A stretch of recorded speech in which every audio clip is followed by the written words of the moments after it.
Molecular basis of inheritance. In the previous chapter, you have learned that the inheritance patterns and the genetic basis of such patterns. At the time of Mendel, the nature of those factors regulating the pattern of inheritance was not clear. Over the next 100 years, the nature of the putative genetic material was investigated, culminating in the realization that DNA deoxyribonucleic acid is the genetic material, at least for the majority of organisms. In class 11, you have learned that the nucleic acid are polymers of nucleotides. Deoxyribonucleic acid DNA and ribonucleic acid RNA are two types of nucleic acid found in living systems. DNA acts as a genetic material in most of the organisms. RNA, though it also acts as a genetic material in some viruses, mostly functions as a messenger. RNA has additional roles as well. It functions as an adapter, structural, and in some cases as a catalytic molecule. In class 11, you have already learned the structures of nucleotides and the way these monomer units are linked to form nucleic acid polymers. In this chapter, we are going to discuss the structure of DNA, its replication, the process of making RNA and DNA transcription, the genetic code that determines the sequences of amino acids and proteins, the process of protein synthesis, translation, and elementary basis of their regulation, the determination of complete nucleotide sequence of human genome during the last decade has set in a new era of genomics. In the last section, the essentials of human genome sequencing and its consequences will also be discussed. Let us begin our discussion in the first understanding the structure of the most interesting molecule in the living system, that is the DNA. In subsequent sections, we will understand that why it is the most abundant genetic material and what its relationship is with RNA. 6.1 The DNA. DNA is a long polymer of deoxyribonucleotides. The length of DNA is usually defined as the number of nucleotides or a pair of nucleotides referring to as base pairs present in it. This also is the characteristic of an organism. For example, a bacteriophage known as 5 times 174 has 5386, that is 5386 nucleotides. Bacteriophage lambda has 48,502 base pairs BP. Escherichia coli has 4.6 into 10 raised to 6 BP, and haploid content of human DNA is 3.3 to 10 raised to 9 BP. Let us discuss the structure of such long polymer. 6.1.1 Structure of polynucleotide chain. Let us recapitulate the chemical structure of polynucleotide chain, DNA or RNA. A nucleotide has three components: a nitrogenous base, a pentose sugar, ribose in case of RNA, and deoxyribose for DNA, and a phosphate group. There are two types of nitrogenous bases: purines, adenine and guanine, and pyrimidine, cytosine, uracil, and thymine. Cytosine is common for both the DNA and RNA. Thymine is present in DNA. Uracil is present in the RNA at the place of thymine. A nitrogenous base is linked to the OH of first carbon pentose sugar through a nitrogen glycosidic linkage to form a nucleoside such as adenosine or deoxyadenosine, guanosine or deoxyguanosine, cytidine or deoxycytidine, and uridine or deoxythymidine. When a phosphate group is linked to OH of fifth carbon of a nucleoside through phosphoester linkage, a corresponding nucleotide or a deoxynucleotide, depending upon the type of sugar present, is formed. Two nucleotides are linked through 3' to 5' phosphodiester linkage to form a dinucleotide. More nucleotides can be joined in such manner to form a polynucleotide chain. A polymer thus formed has at one end a free phosphate moiety at 5' end of sugar, which is referred to as 5' end of polynucleotide chain. Similarly, at the other end of the polymer, the sugar has a free OH of 3' carbon group, which is referred to as 3' end of polynucleotide chain. The backbone of a polynucleotide chain is formed due to sugar and phosphates. The nitrogenous base is linked to the sugar moiety projected from the backbone. Figure 6.1 A polynucleotide chain: 5' phosphate, 3' hydroxyl group.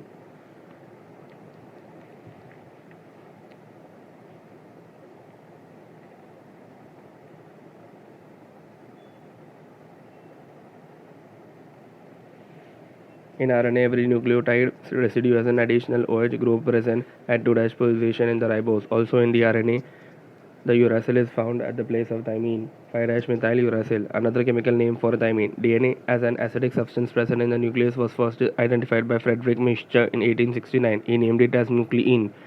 However, due to technical limitation in isolating such a long polymer intact, the elucidation of structure of DNA remained elusive for a very long period of time. It was only in 1953 that James Watson and Francis Crick, based on the X-ray diffraction data produced by Maurice Wilkins and Rosalind Franklin, proposed a very simple but famous double helix model for the structure of DNA. One of the hallmarks of their proposition was base pairing between the two strands of polynucleotide chains.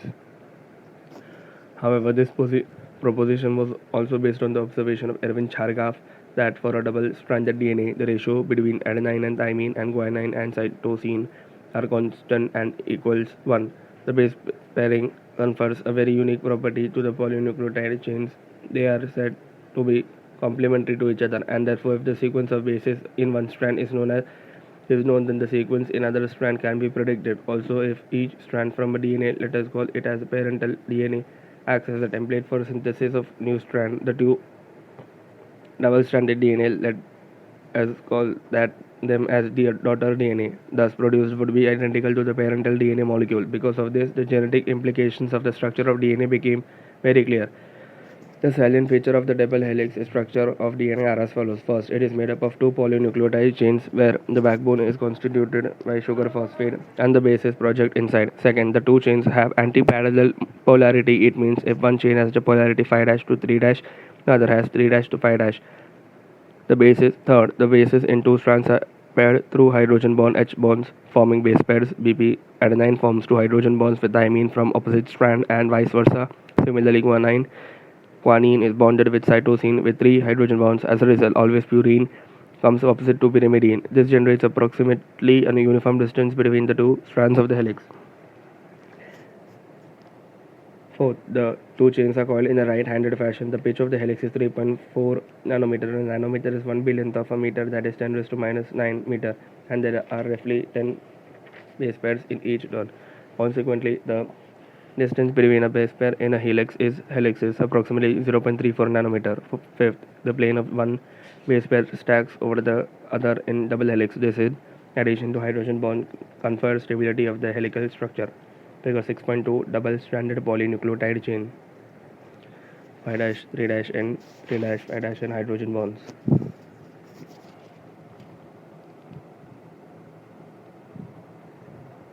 Figure 6.3, DNA double helix base pairs sugar phosphate backbone adenine thymine guanine cytosine.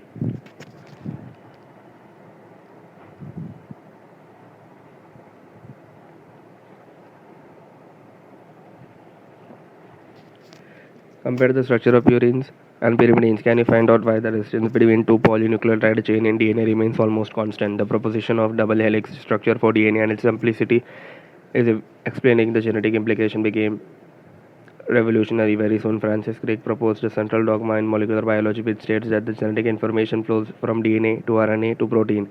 DNA self-replication in the presence of transcription gives mRNA, and that in the presence of translation gives protein. Central dogma. In some viruses, the flow of information is in reverse condition, that is from RNA to DNA. Can you suggest a simple name to the process? 6.1.2 Packaging in DNA helix.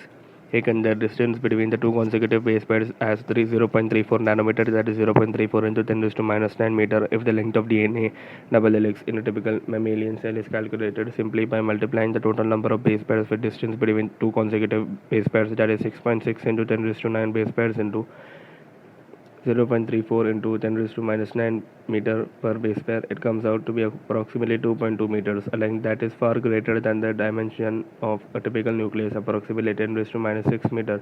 How is such a long polymer packaged in a cell?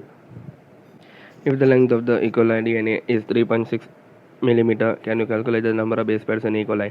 In prokaryotes, such as E. coli, though they do not have defined nucleus, the DNA is not scattered throughout the cell. DNA being negatively charged is held with some proteins that hold the positive charges in a region termed as nucleoid.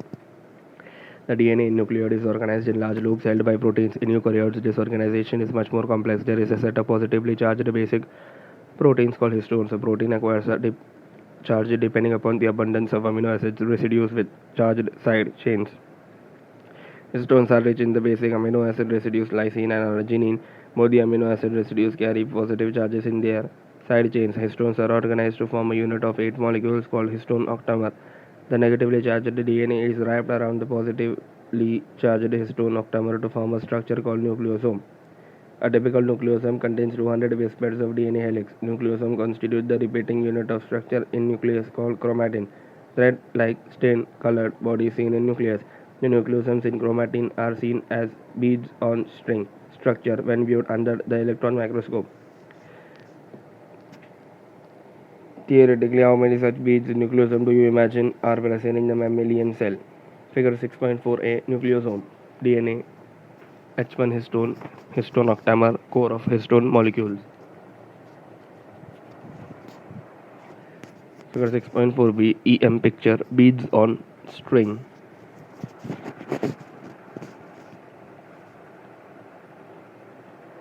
The beads on string structure in chromatin is packaged to form a chromatin fibers that are further coiled and condensed at metaphase stage of cell division to form chromosomes. The packaging of chromatin at higher level requires additional set of proteins that collectively are referred to as non-histone chromosomal NHC proteins. In a typical nucleus, some region of chromatin are loosely packed and stains light and are referred to as euchromatin. The chromatin that is more densely packed and stains dark are called as heterochromatin. Euchromatin is said to be transcriptionally active chromatin, whereas heterochromatin is inactive. 6.2 the search for genetic material. Even though the discovery of nuclein by Mischur and the proposition for principle of inheritance by Mendel were almost at the same time, but that the DNA acts as a genetic material took long to be discovered and proven. By 1926, the quest to determine the mechanism for genetic inheritance had reached the molecular level. Previous discoveries by Gregor Mendel, Walter Sutton, Thomas Hunt Morgan, and numerous other scientists had narrowed the search to the chromosomes located in the nucleus of most cells, but the question of what molecule was actually the genetic material had not been answered. Transforming principle. In 1928, Frederick Griffith, in a series of experiments with Streptococcus pneumoniae, bacterium responsible for pneumonia, witnessed a miraculous transformation in the bacteria during the course of his experiments. A living organism, bacteria, had changed in physical form when Streptococcus pneumoniae, pneumococcus bacteria grown on a culture plate. Some product produces smooth, shiny colonies S, while the other produces rough colonies R. This is because the S strain bacteria have a mucus polysaccharide coat, while R strain does not. Mice infected with the S strain virulent die from the pneumonia infection, but mice infected with the R strain do not develop pneumonia. S strain inject into mice, mice die. R strain inject into mice, mice live. Griffith was able to kill bacteria by heating them. He observed that the heat killed S strain bacteria injected into mice or did not kill them. When he injected a mixture of heat killed S and live R bacteria, the mice died. Moreover, he recovered living S bacteria from the dead mice. S strain heat killed inject into mice, mice live. S strain heat killed plus R strain live inject into mice, mice die. He concluded that the R strain bacteria had somehow been transformed by the heat killed S strain bacteria. Some transferring principle transferring from the heat killed S strain had enabled the R strain to synthesize a smooth polysaccharide coat and become viral, and this must be due to the transfer of the genetic material. However, the biochemical nature of the genetic material was not defined from his experiments. Biochemical characterization of transforming principle. Prior to the work of Oswald Avery, Colin MacLeod, and Maclean McCarthy, 1933 to 1944, the genetic material was thought to be a protein. They worked to determine the biochemical nature of the transforming principle in Griffith's experiment. They purified biochemicals, proteins, DNA, RNA, etc. from the heat-killed cells to see which one could transform live R cells into S cells. They discovered that DNA alone from S bacteria caused R bacteria to become transformed. They also discovered that protein digesting enzymes, proteases, and RNA digesting enzymes, RNases, did not affect transformation, so the transforming substance was not a protein or RNA. Digestion with DNAs did inhibit transformation, suggesting that the DNA caused the transformation. They concluded that DNA is the hereditary material, but not all biologists were convinced. Can you think of any difference between DNAs and DNAs? DNAs. 6.2.1 The genetic material is DNA. The unequivocal proof that DNA is the genetic material came from the experiments of Alfred Hershey and Martha Chase, 1952. They worked with viruses that infect bacteria called bacteriophages. The bacteriophage attaches to the bacteria and its genetic material then enters the bacterial cell. The bacterial cell treats the viral genetic material as if it was its own and subsequently manufactures more virus particles. Hershey and Chase worked to discover whether it was a protein or a DNA from the virus that entered the bacteria. They grew Some viruses on a medium that contain radioactive phosphorus and some others on medium that contain radioactive sulfur. Viruses grown in the presence of radioactive phosphorus contain radioactive DNA but not radioactive protein because DNA contains phosphorus but protein does not. Similarly, viruses grown on radioactive sulfur contain radioactive protein but not radioactive DNA because DNA does not contain sulfur.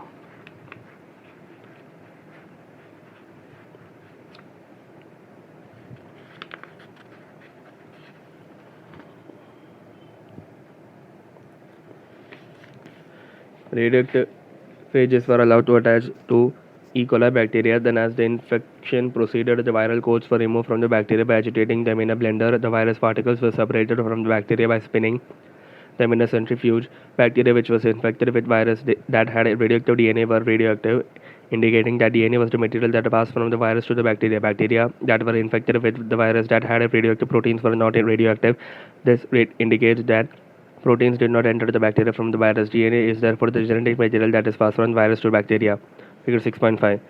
The Hershey Chase experiment. Bacteriophage radioactive S35 labeled protein capsule radioactive P32 labeled DNA. No radioactive 35S detected in cells. Radioactive 35S detected in supernatant. Infection stage, second blending stage, third centrifugation stage.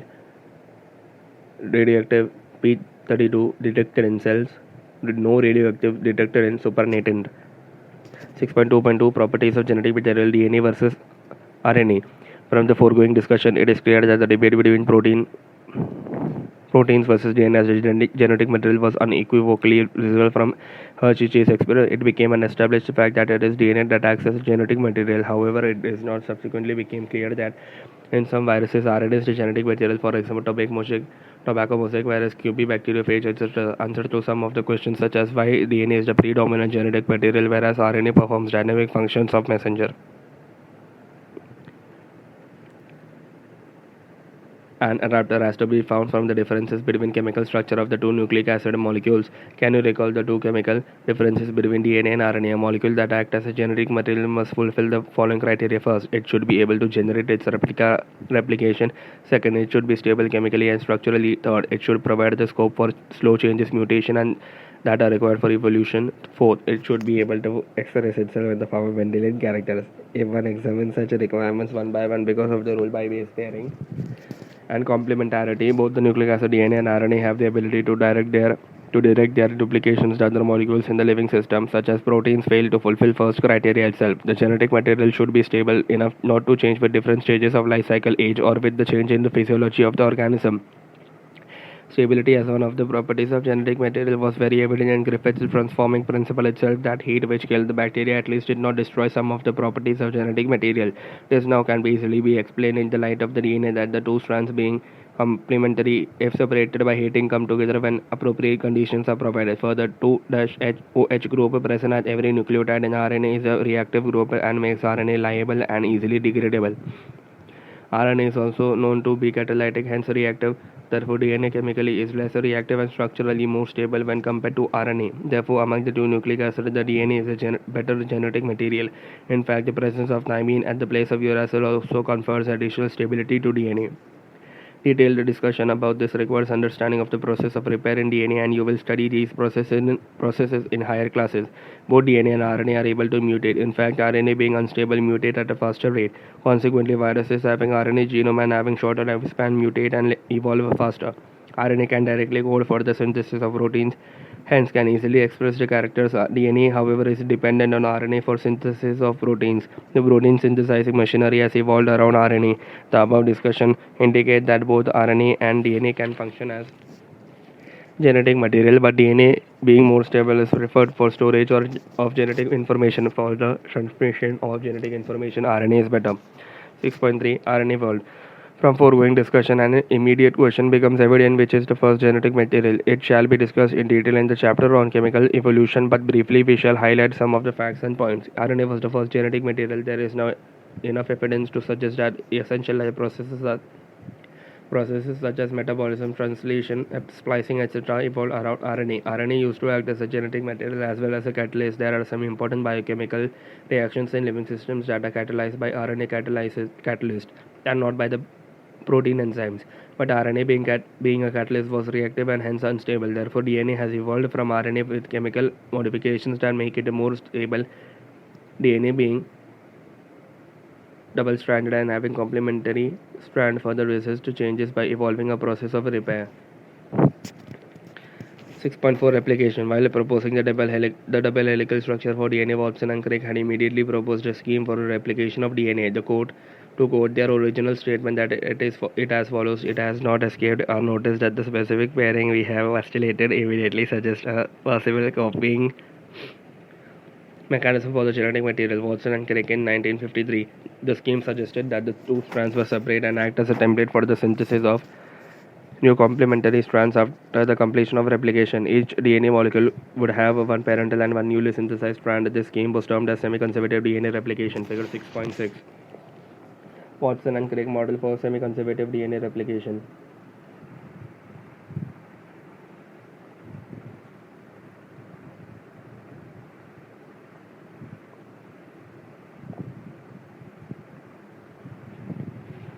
Six point 4.1 Experimental proof. It is now proven that DNA replicates semi-conservatively. It was first shown in Escherichia coli and subsequently in higher organisms such as plants and human cells. Matthew Meselson and Franklin Stahl performed the following experiments in 1958.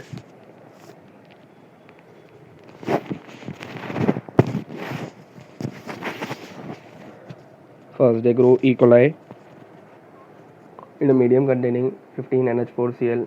15 and N15 is the heavy isotope of nitrogen, only a nitrogen source for many generations. The result was that nitrogen 15 was incorporated into newly synthesized DNA as well as the other nitrogen containing compounds. This heavy DNA molecule could be distinguished from the normal DNA by the centrifugation in the cesium chloride CsCl density gradient. Please note that N15 is not a radioactive isotope. It can be separated from N14 only based on densities. Second, then they transformed the cells into a medium with normal N14H4Cl and took the sample at various definite time intervals as the cell multiplied and extracted the DNA that remained as double-stranded helices. The various samples were separated independently on CSCL gradients to measure the densities of DNA. Figure 6.7 Meselson and Stahl experiment. Heavy gravitational force N15 N DNA 20 minutes. Generation 1 N DNA 15 N 14 DNA 40 minutes. Generation 2 N 14 N DNA 15 N DNA 14 N DNA 14 N DNA. Hybrid 14 N 15 N light and 14 N 14 hybrid and 14 N 15. Separation of DNA by centrifugation. Can you recall what centrifugal forces and think why a molecule with higher mass by density would sediment faster? Third, thus the DNA that was extracted from the culture one generation after the transfer from N15 to N14 medium, that is after 20 minutes, E. coli divided in 20 minutes, had a hybrid or intermediate density. DNA extracted from the culture after another generation, that is after 40 minutes, second generation, was composed of equal amounts of this hybrid DNA and of light DNA. If E. coli was allowed to grow for 80 minutes, then what would be the proportion of light and hybrid densities DNA molecule? Very similar experiments involving use of radioactive thymidine or to detect distribution of newly synthesized DNA in the chromosome was performed on Vishya Faba beans by Taylor and colleagues in 1958. The experiments proved that the DNA in chromosomes also replicate conservatively. 6.4.2 The machinery and the enzymes. In living cells such as E. coli, the process of replication requires a set of catalyst enzymes. The main enzyme is referred to as DNA-dependent DNA polymerase, since it uses a DNA template to catalyze the polymerization of deoxynucleotides. These enzymes are highly efficient enzymes as they have to catalyze polymerization of a large number of nucleotides in a very short time. E. coli that has only 4.6 into 10⁶ base pairs. Compare it with human whose diploid content is 6.6 into 10⁹ base pairs completes the process of replication within 18 minutes. That means the average rate of polymerization has to be approximately 2000 base pairs per second. Not only do these polymerases have to be fast, but they also have to catalyze the reaction with high degree of accuracy. Any mistake during a replication would result into mutations. Furthermore, energetically, replication is a very expensive process. Deoxyribonucleoside triphosphate serve dual purposes. In addition to acting as a substrate, they provide energy for polymerization reaction. The two terminal phosphates in a deoxynucleoside triphosphate are high energy phosphates, same as in case of ATP. In addition to DNA dependent DNA polymerase, many additional enzymes are required to complete the process of replication with high degree of accuracy. For long DNA molecules, since the two strands of DNA cannot be separated in its entire length due to very high energy requirement, the replication occurs within a small opening of the DNA helix referred to as replication fork. The DNA-dependent DNA polymerase catalyzes polymerization only in one direction, that is 5' to 3'N. This creates some additional complication as the replicating fork. Consequently, on one strand, the template with polarity 3' to 5', the replication is continuous, while on the other, the template with polarity 5' to 3', it is discontinuous. The discontinuously synthesized fragments are later joined by the enzyme DNA ligase. The DNA polymerase on their own cannot initiate the process of replication. After the replication does not initiate randomly at any place in DNA. Also, the replication does not initiate randomly at any place in DNA. There is a definite region in E. coli DNA where the replication originates. Such regions are termed as origin of replication. It is because of the requirement of the origin of replication that a piece of DNA, if needed to be propagated during the recombinant DNA procedures, require a vector. The vector provides the origin of replication. Further, not every detail of replication is understood well. In eukaryotes, the replication of DNA takes place at a phase of the cell cycle. The replication of DNA and cell division cycle should be highly coordinated. A failure in cell division after DNA replication results into polyploidy, a chromosomal anomaly. You will learn the detailed nature of the origin and the processes occurring at this site in higher classes. Figure 6.8 replicating for 5' 3'N 3' 5'N. Continuous synthesis, template DNA, parental strand, discontinuous synthesis, 5' 3' 5' 3', newly synthesized strands.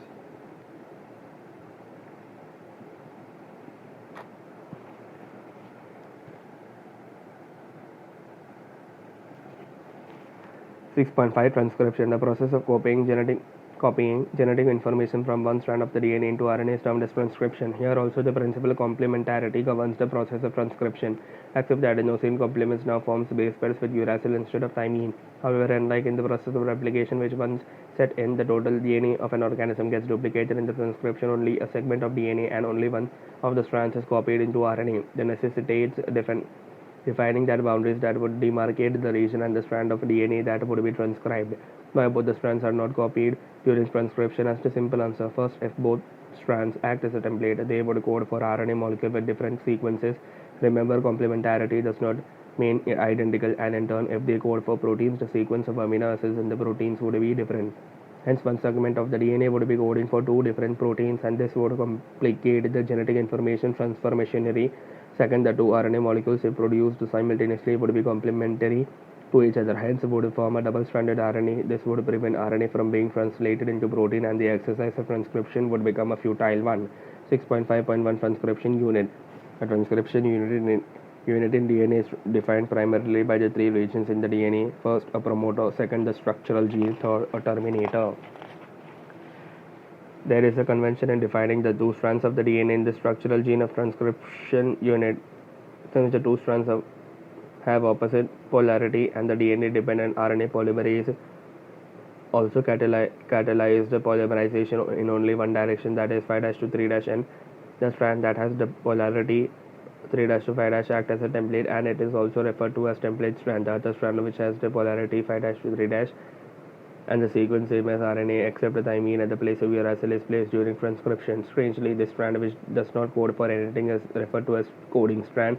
All the references point while defining a transcription unit is made with coding strand. To explain the point, a hypothetical sequence from a transcription unit is represented below. 3' A T G C A T G C A T G C A T G C A T G C A T G C 5' template strand. Coding strand 5' TACG TACG TACG TACG TACG TACG 3' coding strand. Can you now write the sequences of RNA transcribed from the above DNA? Figure 6.9 The schematic structure of transcription unit. The promoter and terminator flank the structural gene in the transcriptional unit. The is said to be located 5'N upstream of the structural gene. The reference is made with respect to polarity of coding strand. It is a DNA sequence that provides binding site for RNA polymerase, and it is the presence of a promoter in the transcription unit that also defines the template and coding strands. By switching its position with terminator, the definition of coding and template strands could be reversed. The terminator is located towards 3' and downstream of the coding strand, and it is usually defines the end of the process of transcription. There are additional regulatory sequences that may be present further upstream or downstream to the promoter. Some of the properties of these sequences shall be discussed while dealing with regulation of gene expression. Figure 6.9 schematic structure of a transcription unit. 3' to 5' promoter, transcription start site, structural gene template strand, terminator, coding strand, 5' to 3'. 6.5.2 transcription unit and the gene. A gene is defined as the function ref unit of inheritance. Though there is an ambiguity that the genes are located on the DNA, it is difficult to literally define a gene in terms of DNA sequence. The DNA sequence coding for tRNA or RNA molecule or RNA molecule also define a gene. However, by defining a cistron as a segment of DNA coding for a polypeptide, the structural gene in this transcription unit could be said as a monocistronic, mostly in eukaryotes, or polycistronic, mostly in bacteria or prokaryotes. In eukaryotes, the monocistronic structural genes have interrupted coding sequences. The genes in a eukaryotes are split. The coding sequences or expressed sequence are defined as exons. Exons are said to be those sequences that appear in mature or processed RNA. The exons are interrupted by introns. Introns or intervening sequences do not appear in mature or proceed RNA. The split gene arrangement further complicates the definition of a gene in terms of a DNA segment. Inheritance of a character is also affected by promoter and regulatory sequence of a structural gene. Hence sometimes the regulatory sequences are loosely defined as a regulatory gene, even though these sequences do not code for any RNA or protein. 6.5.3 types of RNA and the process of transcription. In bacteria, there are three major types of RNAs: mRNA, messenger RNA, tRNA, transfer RNA, and rRNA, ribosomal RNA. All the three RNAs are needed to synthesize a protein in a cell. The mRNA provides the template, tRNA brings amino acids and reads the genetic code, and rRNAs play structural and catalytic role during translation. There is single DNA-dependent RNA polymerase that catalyzes transcription of all types of RNA in bacteria. RNA polymerase binds to promoter and initiates transcription. Initiation. It uses nucleoside triphosphate as substrate and polymerizes in a template-dependent fashion, following the rule of complementarity. It somehow also facilitates opening of the helix and continuous elongation. Only a short stretch of RNA remains bound to the enzyme. Once the polymerase reaches the terminator region, the nascent RNA falls off. So, also the RNA polymerase, this results in termination of transcription. An intriguing question is that how is the RNA polymerase able to catalyze all the three steps, which are initiation, elongation, and termination? The RNA polymerase is only capable of catalyzing the process of elongation. It associates transiently with initiation factor sigma and termination factor rho to initiate and terminate the transcription respectively. Association with these factors alters the specificity of the RNA polymerase to either initiate or terminate. Figure 6.10. Figure 6.10 process of transcription in bacteria. Initiation 3' to 5' 5' to 3' promoter sigma factor RNA polymerase DNA helix. Elongation 3' 5' 5' 3' RNA sigma terminator. Termination 3' 5' 5' 3' RNA polymerase rho factor.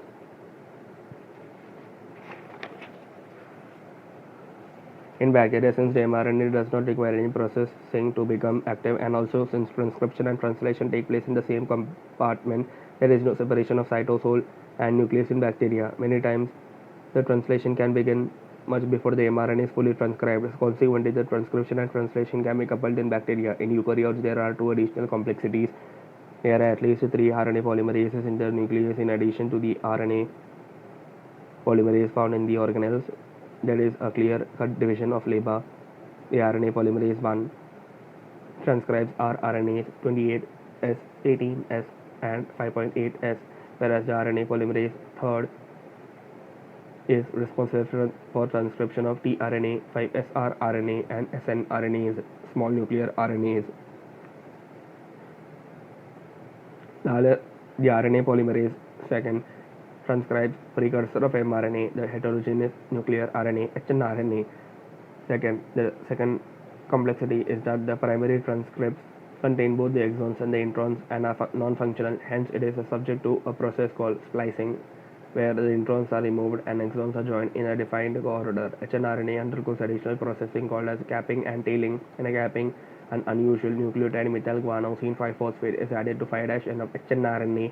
In tailing, adenylated residues 200 to 300 are added to 3' and in the template independent manner, there is a fully processed hnRNA, now called mRNA, that is transported out of the nucleus for translation. Figure 6.11, process of transcription in eukaryotes. Capping, CAP, 5-GPPP, M, 5-3-3-5-, intron, exon, 5-GPPP, exon, intron, 3-mRNA, RNA splicing, 5-GPPP, M, poly A tail, polyadenylation, 5-3-, 5-3- messenger RNA, GM, PPPP. The significance of such complexities is now beginning to be understood. The split gene arrangements represent probably an ancient feature of the genome. The presence of introns is reminiscent of antiquity, and the process of splicing represents the dominance of RNA world. In recent times, the understanding of RNA and RNA-dependent processes in the living system have assumed more importance. 6.6, genetic code. During replication and transcription, a nucleic acid was copied to form another nucleic acid. Hence, these processes are easy to conceptualize on the basis of complementarity. The process of translation requires transfer of genetic material from a polymer of nucleotides to synthesize a polymer of amino acids. Neither does any complementarity exist between nucleotides and amino acids, nor could any be drawn theoretically. There existed ample evidences, though, to support the notion that change in nucleic acids genetic material were responsible for change in amino acids in proteins. This led to the proposition of a genetic material that could direct the sequence of amino acids during synthesis of proteins. If determining the biochemical nature of genetic material and the structure of DNA was very exciting, the proposition and deciphering of the genetic code were most challenging. In a very true sense, it is required involvement of scientists from several disciplines: physicists, organic chemists, biochemists, and geneticists. It was George Gamow, a physicist, who argued that since there are only 4 bases and if they have to code for 20 amino acids, the code should constitute a combination of bases. He suggested that in order to code for all the 20 amino acids, the code should be made up of 3 nucleotides. This was very bold proposition because a permutation combination of 4 cubed 4 into 4 into 4 would generate 64 codons, generating many more codons than required. Providing proof that a codon was a triplet was a more daunting task. The chemical method developed by Hargobind Khorana was instrumental in synthesizing RNA molecules which defined a combination of bases, homopolymers, and copolymers. Marshall Nirenberg's cell-free system for protein synthesis finally helped the code to be deciphered. Severo-Ochoa enzyme polynucleotide phosphorylase was also helpful in polarizing the RNA with defined sequences in a template independent manner. Enzymatic synthesis of RNA. Finally, a checkerboard for genetic code was prepared, which is given in table 6.1. Table 6.1, the codons for variation of amino acids: first position, second position, third position.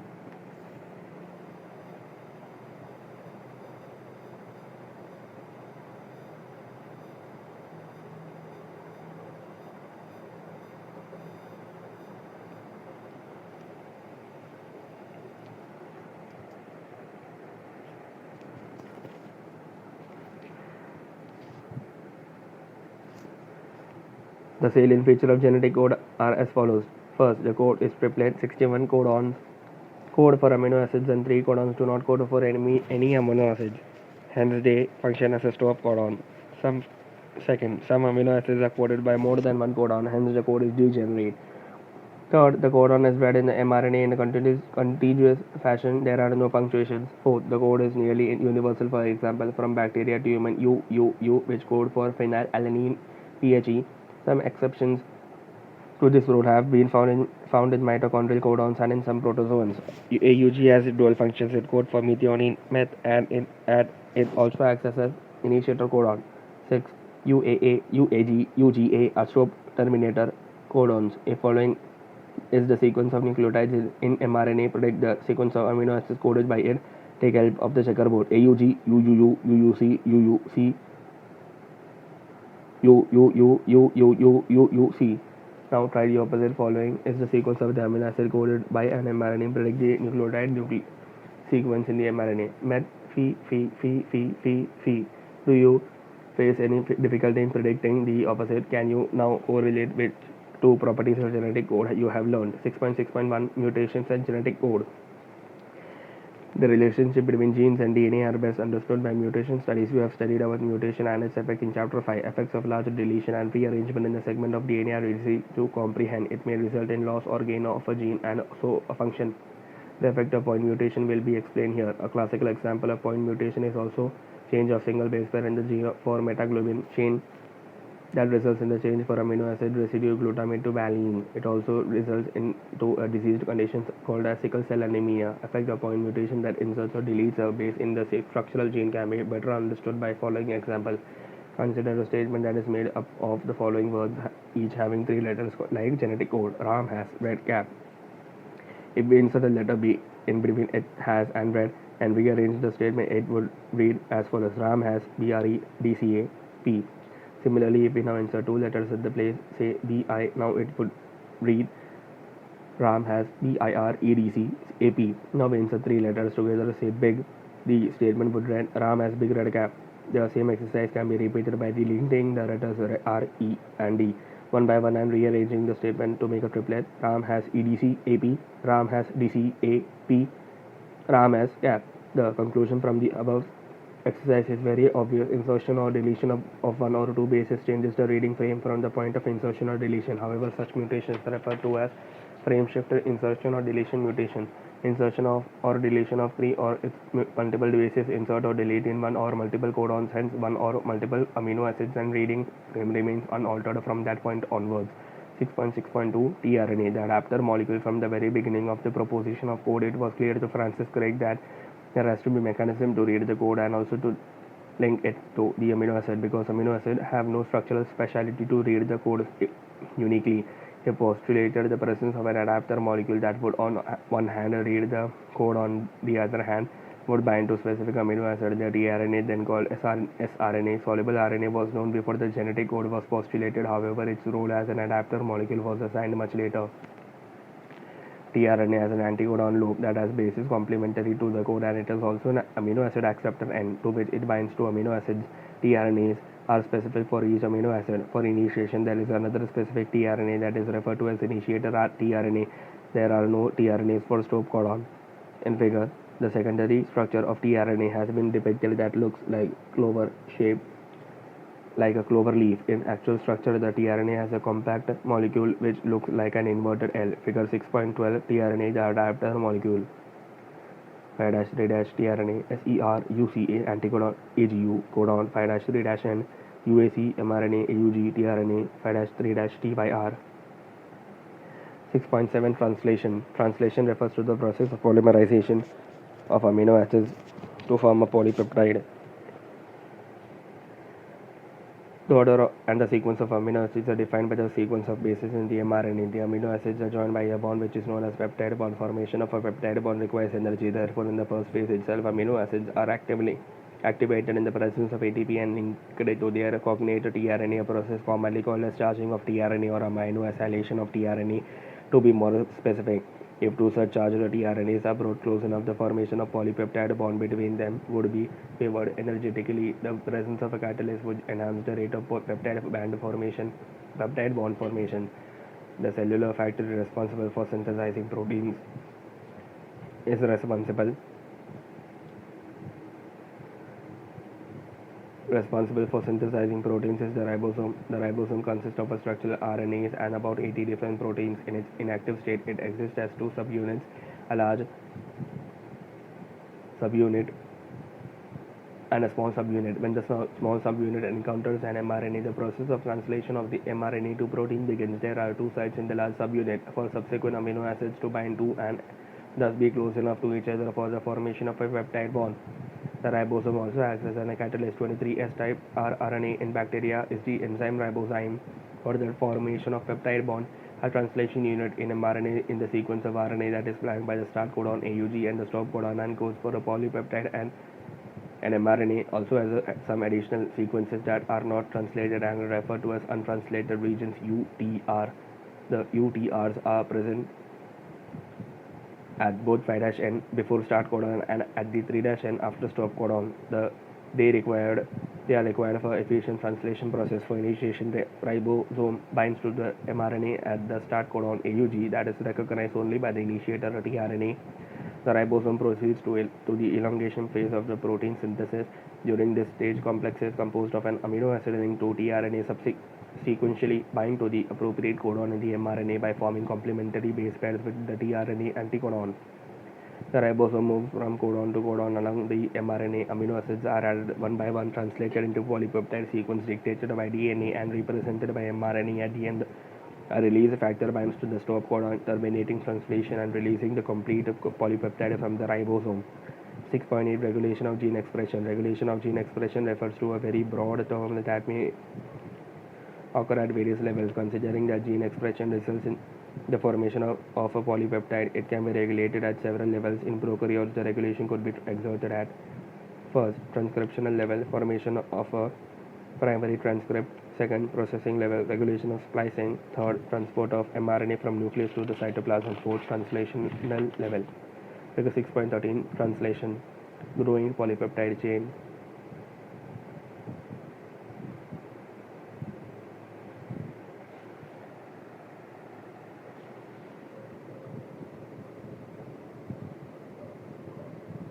Ribosome, 5'3', mRNA, tRNA.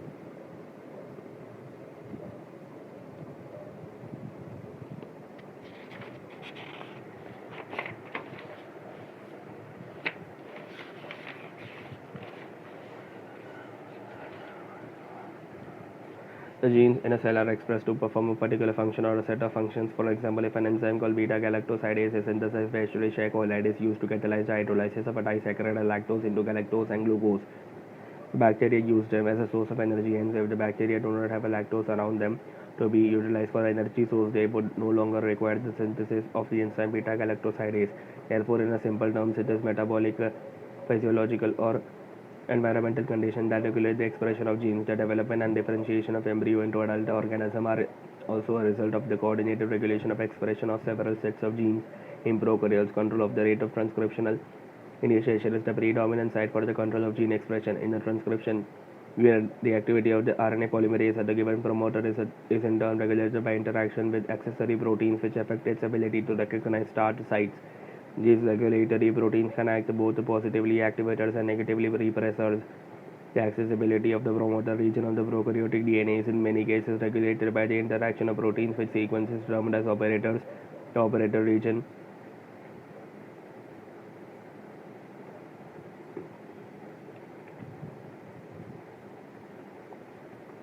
The operator region is adjacent to the promoter element in the most operons, and in most cases the sequences of the operator bind a repressor protein. Each operon has its specific operator and a specific repressor. For example, LAC operator is present only in LAC operon and it interacts specifically with the LAC repressor only.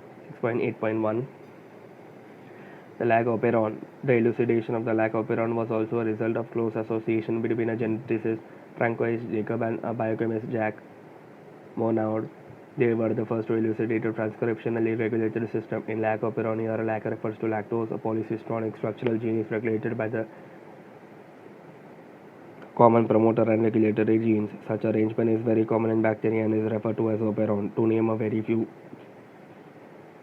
To name few such examples: LAG operon, TRP operon, ARA operon, HIS operon, VAL operon, etc. The LAG operon consists of one regulatory gene, the I gene.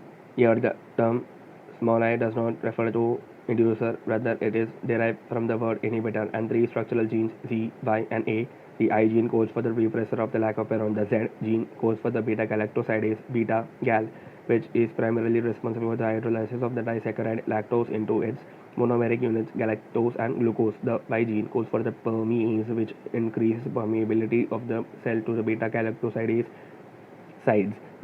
The A gene encodes the transacetylase, transacetylase, transacetylase, hence all the three genes product in lack of operon are required for metabolism of lactose. In most other operons as well, the genes present in the operons are needed together to function in the same or related metabolic pathway. Figure 6.14, the lack of operon. Repressor mRNA repressor binds to the operator region O and prevents RNA polymerase from transcribing the operon PIPOZYA in absence of inducer. PIPOZYA in presence of inducer. Repressor mRNA induce selective repressor lack mRNA beta galactosidase permease transacetylase translation transcription.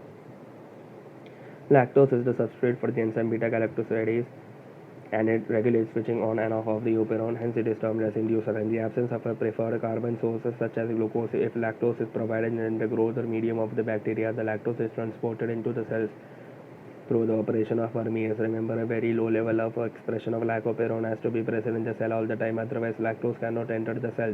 Lactose then induces the operon in the following manner. The repressor of the cell is synthesized all the time constitutively from the I gene. The repressor protein binds to the operator region of the operon and prevents RNA polymerase from transcribing the operon. In the presence of an inducer such as lactose or allolactose, the repressor is inactivated by the interaction with the inducer. This allows RNA polymerase access to the promoter and the transcription proceeds.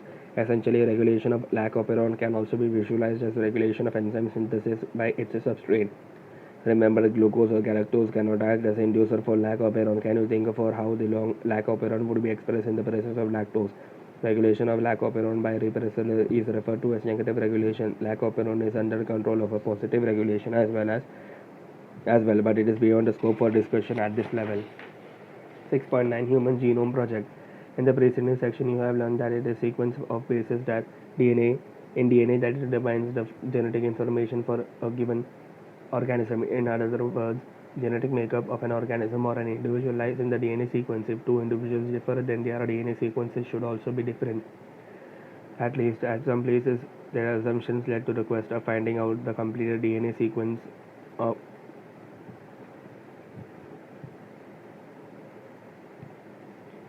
human genome. Human genome. Human genome. With the establishment of genetic engineering technique, whether it was possible to isolate and clone any piece of DNA and availability of simple and the techniques for determining DNA sequence, a very ambitious project of sequencing human genome was launched in the year 1990. Human Genome Project HGP was called a mega project. You can imagine the magnitude and the requirements for the project if we simply define the aims of the project as follows. Human genome is said to have approximately 3 into 10 raised to 9 base pairs and if the cost of sequencing required is US dollars 3 per BP. The estimated cost in the beginning, the total estimated cost of the project would be approximately 9 billion US dollars. Further, if the obtained sequence were to be stored in the type form in the books and if each book of the book contained 1000 letters and each book contained 1000 pages, then 3300 such books would be required to store the information of DNA sequencing from a single human cell. The enormous amount of data expected to be generated also necessitated the use of human high-speed computational devices for data storage and retrieval and analysis. HGP was closely associated with the rapid development of a new era in biological bioinformatics. Goals of HGP. Some of the important goals of HGP were as follows. First, identify the approximately 20,000 to 25,000 genes in human DNA. Second, determine the sequences of 3 billion chemical base pairs that make up human DNA. Third, store this information in databases. Fourth, improve the tools for data analysis. Fifth, transfer related technologies to other sectors such as industries. Sixth, address the ethical, legal, and social issues (LC) that may arise from the project. The Human Genome Project was a 13-year-old project 13-year project coordinated by the US Department of Energy and the NASA Institute of Health during the early years of HGP and Wellcome Trust. UK became a major partner. Additional contribution came from Japan, France, Germany, and China and others. The project was completed in 2003. Knowledge about the effects of DNA variations among individuals can lead to revolutionary new ways to diagnose, treat, and someday prevent the prevent the thousands of disorders that affect human beings. Besides providing clues to understanding human biology, learning about non-human organisms, DNA sequences can lead to an understanding of their natural capabilities that can be applied toward solving challenges in healthcare, agriculture, energy production, environment remediation. Many non-human model organisms such as bacteria, yeast, Caenorhabditis, elegans, a free-living non-pathogenic nematode, Drosophila, the fruit fly, plants, rice, and Arabidopsis, etc. also have been sequenced. Methodologies.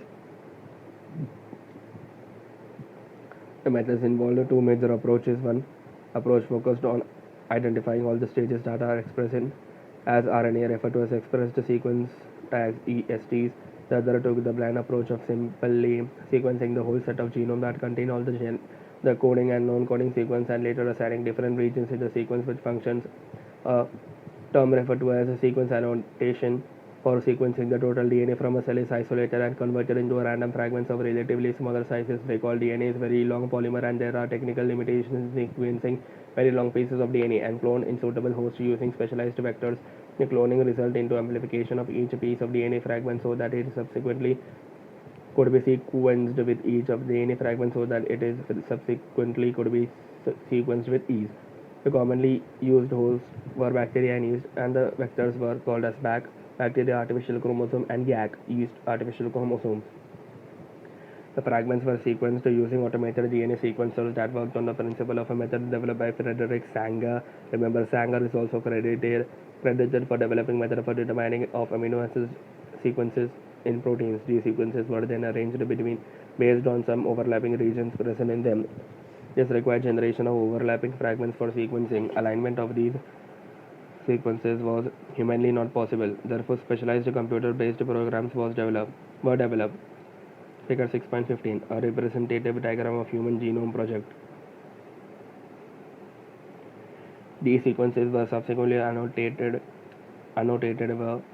were assigned to each chromosome. The sequence of chromosome 1 was completed only in May 2006. This was the last of the 24 human chromosomes, 22 autosomes, and X and Y to be sequenced. Another challenging task was assigned the genetic and physical maps on the genome. This was generated using information on polymorphism of restriction, endonuclease recognition sites, and some repetitive DNA sequences known as the microsatellites. One of the application of polymorphism in repetitive DNA sequences shall be explained in next section of DNA fingerprinting. 6.9.1 Salient feature of human genome. Some of the salient observation drawn from Human Genome Project are as follows. First, the human genome contains 3.64.7 million base pairs. Second, the average gene consists of 3,000 bases, but size this vary greatly, with the largest known human genome gene being dystrophin at 2.4 million bases. Third, the total number of genes is estimated at 30,000, much lower than previous estimates of 80,000 to 1.4 lakh genes. Almost 99.9% nucleotide bases are exactly the same in all people. Fourth, the functions are known for 50% of the discovered gene. Fifth, less than 2% of the genome codes for proteins. Sixth, repeated sequence make up very large protein of the human genome. 7. Repetitive sequence are stretches of the DNA sequences that are repeated many times, sometimes 100 to 1000 times. They are thought to have no direct coding functions, but they shed light on chromosome structure, dynamics, and evolution. 8. Chromosome 1 has most genes, 2968, and the Y has the fewest, 231. 9. Scientists have identified about 1.4 million locations where single base DNA differences, SNPs, single nucleotide polymorphism, pronounced as SNPs, occur in humans. This information promises to revolutionize the process of finding chromosomal location of disease associated sequences and tracing human history. 6.9.2 Application and future challenges. Deriving meaningful knowledge from the DNA sequences will define research through the coming decades, leading to our understanding of biological systems. This enormous task will require the expertise and creativity of tens of thousands of scientists from varied disciplines in both the public and private sectors worldwide. One of the greatest impacts of having the HG sequence may well be enabling a radically new approach to biological research. In the past, the researchers studied one or a few genes at a time with whole genome sequences and new highly Through technologies, we can approach a question systematically and on a much broader scale. They can study all the genes in a genome, for example, all the transcripts in a particular tissue or organ or tumor, or how tens of thousands of genes and proteins work together in interconnected network to orchestrate the chemistry of life. 6.10 DNA fingerprinting. As stated in the preceding section, 99.9% of the base sequence among humans is the same, assuming human genome as 3 into 10 raised to 9 base pairs. In how many base sequences would there be differences? It is there these differences in sequence of DNA which make every individual unique in the phenotype phenotypic appearance. If one aims to find out genetic differences between two individuals or among individuals of a population, sequencing the DNA every time would be a daunting and expensive task. Imagine trying to compare two sets of 3 to 10 raised to 6 base pairs. DNA fingerprinting is a very quick way to compare the DNA sequences of any two individuals. DNA fingerprinting involves identifying differences in some specific regions in DNA sequence called as repetitive DNA. Because in these sequences, small stretch of DNA is repeated many times. These repeated DNA are separated from bulk genomic DNA as different peaks during density gradient centrifugation. The bulk DNA forms a major peak, and other small peaks are referred to as satellite DNA, depending on base composition, A, T rich or GC rich, length of segment, and number of repetitive units. The satellite DNA is classified into many categories such as microsatellites, mini satellites, etc. These sequences normally do not code for any proteins, but they form a large portion of human genome. These sequences show high degree of polymorphism and form the basis of DNA fingerprinting. Since DNA from every tissue such as blood, hair follicles, skin, bone, saliva, sperm, etc. from an individual show the same degree of polymorphism, they become very useful identification tool in the forensic application. Further, as the polymorphism are inheritable from parents to children, DNA fingerprinting is the basis of paternity testing in case of disputes. As polymorphism is DNA in DNA sequences, the basis of genetic mapping of human genome as well as DNA fingerprinting, it is essential that we understand what DNA polymorphism means in simple terms. Polymorphism variation at genetic level arises due to mutation. Recall different kinds of mutation and their effects that you have already studied in chapter 5 and in the preceding sections in this chapter. New mutations may arise in an individual either in somatic cells or in the germ cells that generate gametes in sexually reproducing organisms.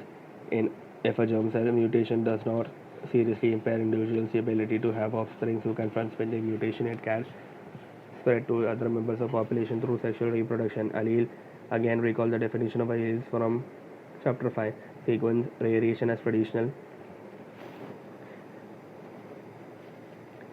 being transcribed as a DNA polymorphism if more than one variant allele at a locus occurs in human population with a frequently greater than 0.01. In simple terms, if an inheritable mutation is observed in a population at high frequency, it is referred to as DNA polymorphism. The probability of a such variation to be observed in non-coding DNA sequence would be higher, as mutation in these sequences may not have any immediate effect or impact in an individual's reproductive ability. These mutations help on accumulating generation after generation and form one of the bases of variability or polymorphism. There is a variety of different types of polymorphisms, ranging from single nucleotide change to very large scale changes for evolution and speciation. Such a polymorphism play a very important role, and you will study these in details at higher classes.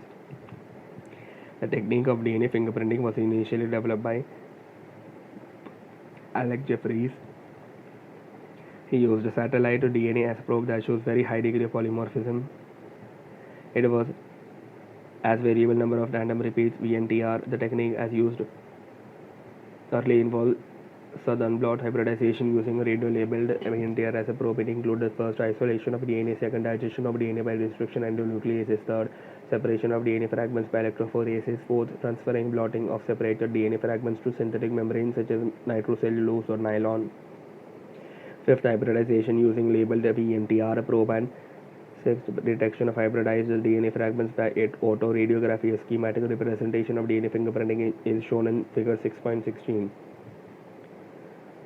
Schematic representation of DNA fingerprinting. Few representative chromosomes have been shown to contain different copy number of VNTR. For the sake of understanding, different color schemes have been used to trace the origin of each band in the gel. The two alleles, paternal and maternal, of a chromosome also contain different copy numbers of VNTR. It is clear that the banding pattern of DNA from crime scene matches with individual B and not with A. Maternal chromosome, chromosome 7, chromosome 2, chromosome 16, DNA from individual A, given DNA from individual B. C. Number of short tandem repeats 1, 2, 3, 4, 5, 6, 7, 8, 9, 10, 11, 12. Amplified repeats separated by size on gel give a DNA fingerprint. DNA from crime scene. C. Number of tandem repeats chromosome 7, chromosome 2, chromosome 16. The VNTR belongs to a class of a satellite DNA referred to as mini satellite. A small DNA sequence is arranged randomly in a many copy numbers. The copy number varies from chromosome to chromosome in an individual. The number of repeats show very high degree of polymorphism. As a result, the size of VNTR varies in size from 0.2 to 20 kb. Consequently, after hybridization with VNTR probes, autoradiogram gave many bands of differing sizes. These bands gave a characteristic pattern for an individual DNA. It differs from individual to individual in the population, except in the case of monozygotic identical twins. The sensitivity of the technique has been increased by the use of polymerase chain reaction (PCR). We will study about it in chapter 11. Consequently, DNA from single cell is enough to perform DNA fingerprinting analysis. In addition to application in forensic science, it has much wider application, such as in determining the population and genetic diversities. Currently, many different probes are used to generate DNA fingerprints. Summary: nucleic acid are long polymers of nucleotides, while DNA stores genetic information. RNA mostly helps in transfer and expression of information through though DNA and RNA both function as a genetic material, but DNA being chemically and structurally more stable is a better genetic material. However, RNA is the first to evolve and DNA was derived from RNA. The hallmark of the double-stranded helical structure of DNA is the hydrogen bonding between the bases from the opposite strands. The rule is that the adenine pairs with thymine through the 2 hydrogen bonds and guanine with cytosine through 3 hydrogen bonds. This makes one strand complementary to the other. The DNA replicates semi-conservatively. The process is guided by the complementary hydrogen bonding. A segment of DNA that goes for the RNA in simplistic term can be referred to as gene. During transcription also, one of the strands of DNA acts as a template to direct the synthesis of complementary RNA. In bacteria, the transcribed mRNA is functional, hence can be directly be translated. In eukaryotes, the gene is split. The coding sequences exons are interrupted by non-coding sequences introns. Introns are removed and exons are joined to produce functional RNA by splicing the messenger. The messenger RNA contains the base sequence that are read in the messenger in a combination of 3 to make triplet genetic code for an amino acid. The genetic code is read again on the principle of complementarity by tRNA that acts as an adapter molecule. These are specific tRNA for every amino acid. The tRNA binds to specific amino acid at one end and pairs through hydrogen bond with different codes on mRNA through its anticodon. The site of translation protein synthesis is ribosome, which bind to the mRNA and provides platform for joining of amino acid. One of the rRNA acts as a catalyst for peptide bond formation, which is an example of RNA enzyme ribozyme. Translation is a process that has evolved around RNA, indicating that life began around RNA. Since transcription and translation are energetically very expensive processes, these have to be tightly regulated, and regulation of transcription is the primary step for regulation of gene expression. In bacteria, more than one gene is arranged together and regulated in the units called as operon. Flag operon is the prototype operon in bacteria, which codes for genes responsible for metabolism of lactose. The operon is regulated by the amount of lactose in the medium where the bacteria have grown. Therefore, this regulation can also be viewed as regulation of enzyme synthesis by its substrate. Human Genome Project was a mega project that aimed to sequence every base in the human genome. This project has yielded much new information. Many new areas and avenues have opened up as a consequence of the project. DNA fingerprinting is a technique to find out variations in individual of a population at DNA level. It works on the principle of DNA polymorphism and DNA sequences. It has immense application in the field of forensic science, genetic biodiversity, and evolutionary biology.